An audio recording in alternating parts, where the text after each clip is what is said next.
This is chapter 8, motivation, and your motivational plan. Please share a motivational technique with the class. So think about something that motivates you.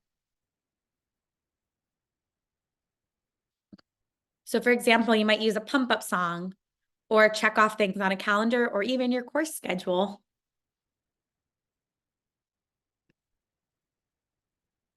Define SMART goals and identify key elements. So you won't find SMART goals in the text. This is just something that's very helpful to learn about. And so I like to go over it with every class. Research shows that specific and challenging goals lead to better performance.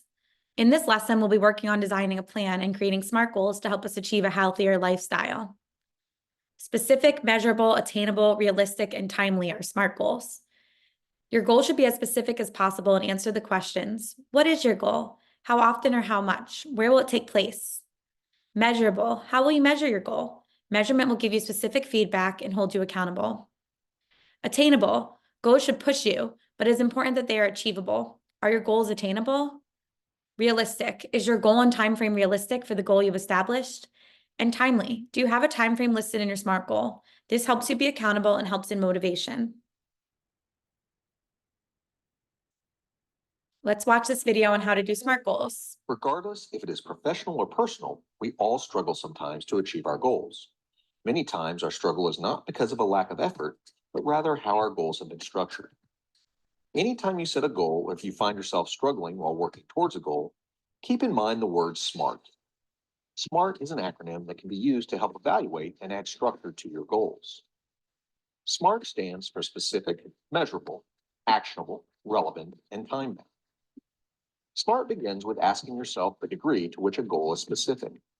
This is arguably the most important part of establishing or evaluating a goal. The less specific a goal, the more difficult it is to determine how long the goal should take to complete or how to measure success. Consider the difference between a goal to get healthy versus the goal to lose weight versus the goal to lose 10 pounds. The goal to get healthy is much less specific than a goal to lose 10 pounds. The next question to ask, how is the goal measured? What determines success? Some goals may be best measured by a simple yes or no, such as the goal of climbing to the top of a mountain, while other goals are better measured by using metrics such as the goal to lose 10 pounds. The key to measurement is making sure that in whatever way the goal is measured, it accurately reflects success. For instance, if you do not have access to a scale, then measuring weight loss will be difficult and less accurate. An alternative measure may be to track how many inches you have lost around the waist. But to what extent does this accurately reflect the goal? Without access to a reliable way of measuring weight, we may want to consider buying a scale or restructuring our goal. Actionable is not asking yes or no, but how will the goal be achieved? What is our action plan? Do we have the resources and capabilities required to achieve success? If not, what are we lacking? Well-designed goals provide clarity of action. If the actions required to achieve a goal are unclear, or there are a large number of actions that need to be taken, we should consider breaking down the main goal into manageable, actionable sub-goals. In isolation, any single goal is relevant, but in life, we most often are in the process of pursuing multiple goals. A common issue we face is having too many goals at the same time or pursuing the wrong goals. With this in mind, we need a mechanism to help us monitor our goals to make sure we are pursuing our most relevant goals at any given moment in time. One technique is to place goals in a matrix that looks at effort required versus perceived value of achieving the goal. Not always, but most of the time, we will want to focus our energy on low effort, high value goals. Another technique is to use the Pareto principle, also known as the 80-20 rule. Ask, which are the 20% of goals that will provide me with 80% of my return? The last thing we want to make sure is that goals are time bound. By including a specific date by which a goal should be accomplished, it helps provide incentive and allows us to monitor progress. Consider the difference between the goal to lose 10 pounds and the goal to lose 10 pounds in 10 weeks. Simply by including an element of time, we can now calculate how much we should be losing each week, and if after 5 weeks we have only lost 1 pound, we can revisit our action plan. Be wary of any goal that is open-ended, such as the common goal to learn a foreign language. Last, it is important to reinforce that goal setting is not an event. It is an ongoing process of action, evaluation, and revision. It is not about lowering goals or standards to ensure success. It is about recognizing goals are dynamic, because life is dynamic. We do not live in a static world. Life happens. A goal that is relevant today may be irrelevant tomorrow. When using SMART, stay flexible and motivated by setting aside time to reevaluate your goals on a regular basis. So that is SMART goals, specific. A specific goal has a much greater chance of being accomplished than a general goal. To set a specific goal, you must answer the 6 W questions: who, what, where, when, which, and why. Measurable, establish concrete criteria for measuring progress toward the attainment of each goal you set. How much, how many, and how will I know when it is accomplished? Attainable, when you identify goals that are most important to you, you begin to figure out ways you can implement them. Determine if you have accomplished anything similar in the past, or ask yourself what conditions would have to exist to accomplish this goal. So this is just a little joke on SMART goals, but have you made any New Year's resolutions? I sure have. I'm going to focus on attainable goals and I'm going to quit smoking. Quit smoking, but you don't smoke. It says score. Realistic. To be realistic, a goal must represent an objective toward which you are both willing and able to work. Be sure that every goal represents substantial progress. Timely. A goal should be grounded within a time frame. With no time frame tied to it, there's no sense of urgency. So an example is, if you want to lose 10 pounds, when do you want to lose it by? Someday won't work. So an example of a SMART goal might be, I want to lose 10 pounds by May 1st. Then you set your unconscious mind into motion to begin working on the goal. And it's specific because you've said how much you'd want to lose.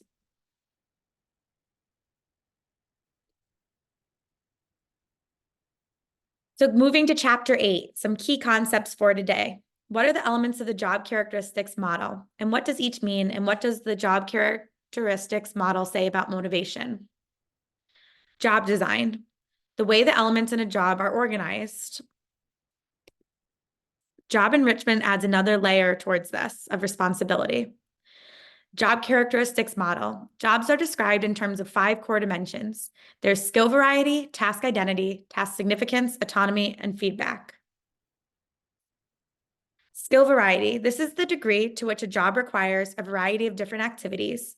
So an example of this might be a garage owner who scores high deals with customers, does body work, does electrical repairs, versus a worker who just comes in and spray paints all day, which is low skill variety. Task identity. This is the degree to which a job requires completion of a whole and identifiable piece of work. So an example of this might be someone who builds cabinets versus someone who just sands it. Task significance. This is the degree to which a job has substantial impact on the lives of work of other people. So an example, a nurse might have high task significance in her job. Autonomy. This is the degree to which a job provides substantial freedom and discretion to the individual in scheduling the work and in determining the procedures to be used in carrying it out. Sales jobs offer high autonomy. So for an example, my brother's job, he works as a salesman and he works with people across the world.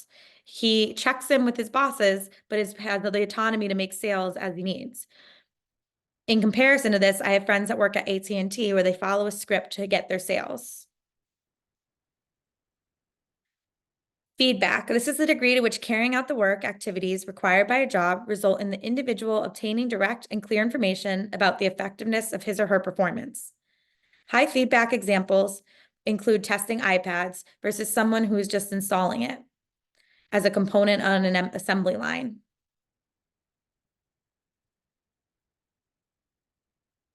The job characteristics model is designed so that jobs give internal rewards. Individuals' growth needs are moderating factors. Motivating jobs must be autonomous, provide feedback, and be meaningful. More psychological states of meaningfulness, responsibility, knowledge of result in present means for great motivation, performance, satisfaction, and lower absenteeism and likelihood of leaving. Motivating potential score. This is a predictive index that suggests that the motivating potential in a job.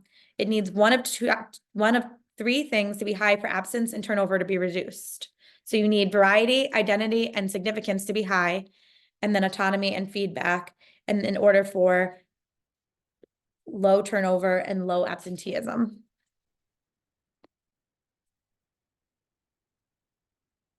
Using job redesign to motivate employees. Job rotation or cross-training. This is a periodic shifting of an employee from one task to another. New managers rotated through jobs help them get a picture of the whole organization. You'll see this in companies such as Wegmans and Outback, where a manager might start in the lower levels of the job and work their way up, or work in every aspect of the administration. Some negatives to this is it includes training costs being very high. It can reduce productivity. It can be disruptive, and it can be hard on some supervisors that are adjusting to new employees. Relational job design. This is constructing jobs so employees see the positive difference they can make in the lives of others directly through their work. Flex time. This is flexible work hours. So an example of this is in the childcare I own, we do a 4-day work week with a 10-hour day so that they have 1 day off every week. That's the same. Job sharing. This is an arrangement that allows 2 or more individuals to split a traditional full-time job. This was seen a lot during COVID. Also seen a lot during COVID was telecommuting. This is working from home at least 2 days a week on a computer that is linked to the employer's office. COVID-19 employees would work virtually 2.5 days per week or more those that did tended to experience the benefits of reductions in work-family conflict. It also reduced carbon emissions, but it can increase feelings of isolation and reduce job satisfaction. Using employee involvement and participation to motivate employees. Employee involvement and participation is a participative process that uses the input of employees to increase employee commitment to organizational success. Forms of employee involvement programs. There's participative management and representative participation. Participative management is a process in which subordinates share a significant degree of decision-making power with their immediate superiors. Representative participation is a system in which workers participate in organizational decision-making through a small group of representative employees. Using extrinsic rewards to motivate employees. So we went over the intrinsic rewards. Let's talk about the extrinsic rewards. Variable pay programs. This is a pay plan that bases a portion of an employee's pay on some individual and or organizational measure of performance.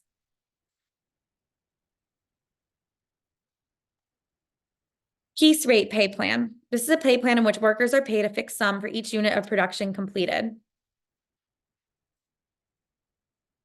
Merit-based pay plan. This is a pay plan based on performance appraisal ratings.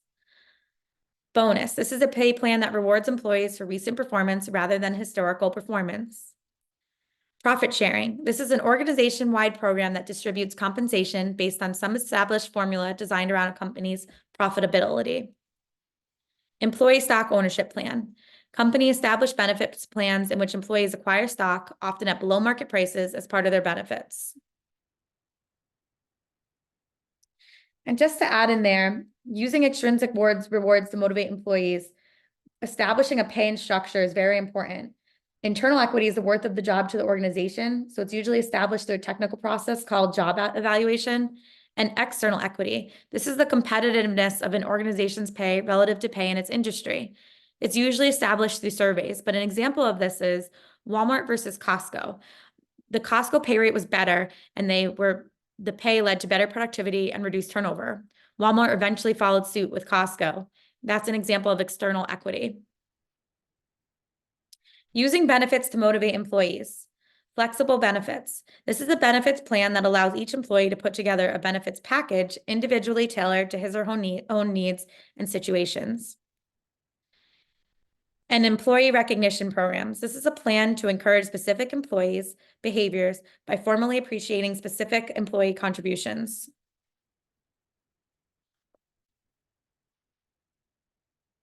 Things to think about. Why are there so many theories of motivation? Do they contradict each other?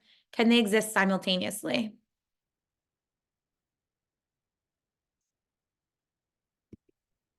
And how can you motivate others? Why are you motivated or not motivated? And this is the end of chapter 8. Thank you.